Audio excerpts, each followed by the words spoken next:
The world is preparing for 2017. The United States is preparing for a new president. So what are the challenges in your point of view that will be facing the United States in this new year?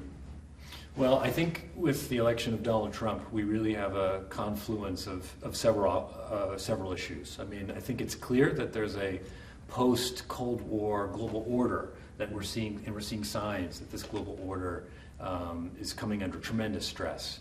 I think Donald Trump is basically the nexus of these different challenges: global challenges, technological challenges, economic challenges, but also cultural challenges.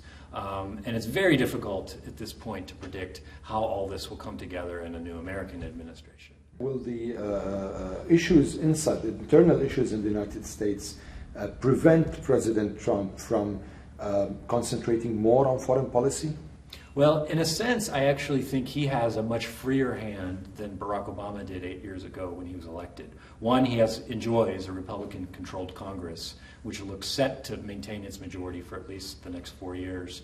Two, he's emerged from the election campaign without any real foreign policy commitments. And of course, three, unlike 8 years ago, the American military presence abroad is relatively modest. So that gives him options. So if he wants to make his mark on foreign policy, I think he has an opportunity. But I think it's also true that Trump sees his primary mandate as being a domestic one. You know, predictions have been going on for a lot of time, especially with respect to the United States status as the unipolar, power. And there are suggestions that we are heading towards a new world, a new global system with maybe bipolarism.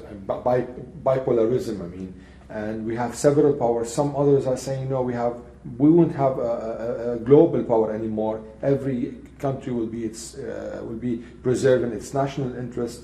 And so, is the United States really concerned over this issue, do you think? I'm not sure that Donald Trump is. If there's any animating or organizing principle about the way he looks at the world, it strikes me that he's very much an economic nationalist. Mm-hmm. And so we'll see, of course, how things pan out over the next couple of years. But my sense is that it's on trade issues, issues of jobs, economic nationalism. These are going to be the things that animates him.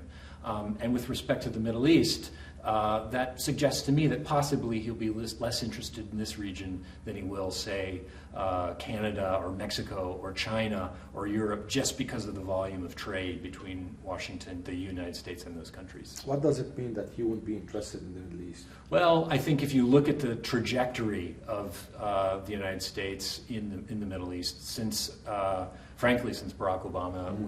was elected in 2009, it's really been a story of the American people, to some extent, saying we've had enough. For 25 years, there's been a U.S. military presence in Iraq, and it's hard to look at the situation in Iraq and say that this has been a success story. The same could be said about Afghanistan. American people were far more interested in local and domestic issues, particularly economic ones. What are your expectations for 2017 with respect to the United States? I think it's very clear that there is a cultural war going on, metaphorical cultural war going on in the United States.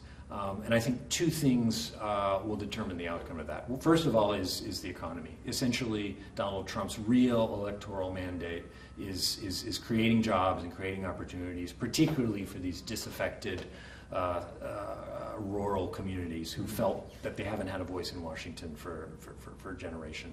So how does Trump have a formula that can deliver on his campaign promises? That's one question.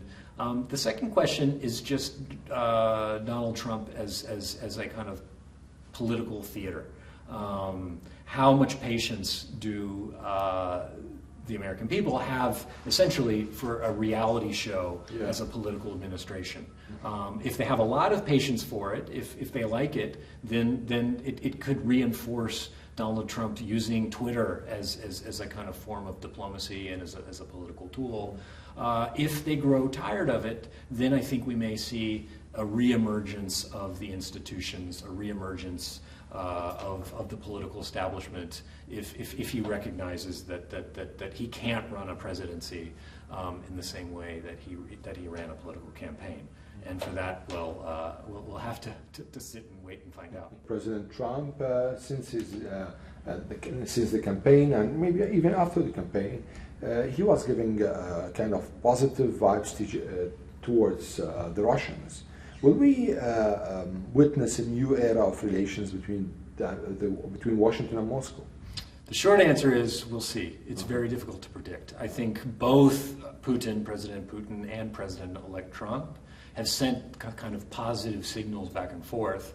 And I think there are some certain interests that the two countries have.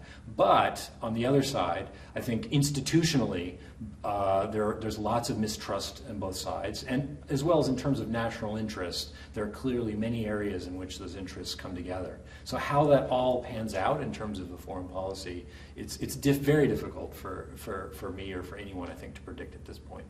One of the main concerns right now is the Iran deal. And especially after the Congress renewed some of the sanctions, and now Iran isn't really happy with that. Besides, President Trump, or President-elect Trump, promised that when he comes to the office, he's going to tear up the deal. The deal is fragile now, isn't it? The deal is fragile. Donald Trump often talked about it in terms of a bad deal. I expect him to take a tougher line against Iran. I think with General Mattis as defense secretary, who's known to be fairly hawkish on Iran issues, particularly regional issues, my instinct is that the agreement itself is likely to survive, at least for the short to the medium term. Well, thank you very much, Beri.